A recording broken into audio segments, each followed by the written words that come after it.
வணக்கம் நேர்களே. நம்ம ஆனந்தம் சேனலில் இதுக்கு முன்னாடி நிறையா டிஷ் பார்த்துருக்கோம். ஆனால் இன்றைக்கி சத்தாகவும் உடலுக்கு ஆரோக்கியம் தரக்கூடிய கோதுமை பாயசம் எப்படி செய்யுதுன்னு பார்க்கலாம். கோதுமை பாயசத்தில் நிறைய ஃபைபர்ஸ் இருக்குது. இது குழந்தைங்கள்லேருந்து பெரியவங்க வரைக்கும் எல்லாருமே சாப்பிடலாம். ஈஸியாகவும் இருக்கும். இந்த கொரோனா டைமில் வீட்டில் இருக்கிற எல்லாரும் இதை எடுத்துக்கோங்க. உடலுக்கு ரொம்ப ஆரோக்கியம் தரும்.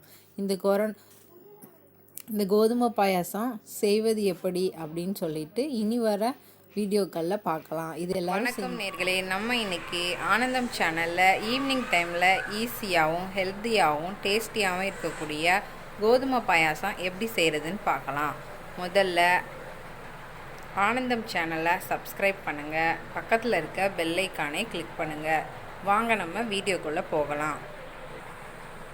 கோதுமை பாயாசம் செய்வதற்கு தேவையான பொருள் என்னென்னு இப்போ பார்க்கலாம். முதல்ல 2 ஸ்பூன் கோதுமை மாவு எடுத்து கட்டி இல்லாமல் கரைச்சி வச்சுக்கணும். அப்புறம் மண்டவளம் அல்லது கருப்பட்டி எடுத்து பாகு மாதிரி காய்ச்சி வச்சுக்கணும். அதுக்கப்புறம் தேவையான அளவு தேங்காய் துருவி வச்சுக்கணும். அப்புறம் பாத்திரத்தில் 3 டம்ளர் தண்ணி ஊற்றி அதை நல்லா சூடேற்றணும். தண்ணி நல்லா சூடான பிறகு நம்ம கரைச்சி வச்சுருக்க கோதுமை மாவை அதோட விடணும். அடுப்பை சிம்மில் வச்சுட்டு விடணும். அதுக்கப்புறம் அது கட்டி சேராமல் இருக்கிறதுக்கு இப்படி தொடர்ந்து கிளறிக்கிட்டே இருக்கணும்.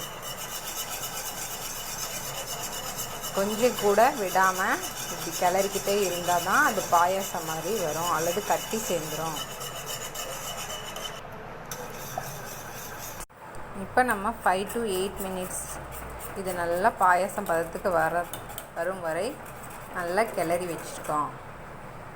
இதுக்கப்புறம் இதோட கருப்பட்டி பாகு ஆட் பண்ணணும். தேவையான அளவு சேர்த்துக்கணும். சேர்த்து நல்லா கிளறி விடணும்.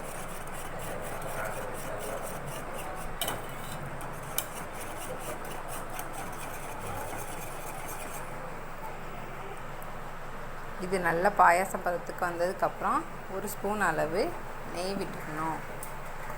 நெய் விட்டால் இன்னும் கொஞ்சம் டேஸ்ட். நெய் விட்டதுக்கப்புறம் தேங்காய் துருவலை ஆட் பண்ணிக்கணும். தேங்காய் துருவல் ஆட் பண்ணோடனே ஸ்டவ்வை ஆஃப் பண்ணிடணும். டேஸ்டியான கோதுமை பாயாசம் ரெடி. இந்த டிஷ் உங்களுக்கு பிடிச்சிருந்ததுன்னா லைக் பண்ணுங்கள், ஷேர் பண்ணுங்கள், சப்ஸ்கிரைப் பண்ண மறந்துடாதீங்க. தேங்க்ஸ் ஃபார் வாட்சிங்.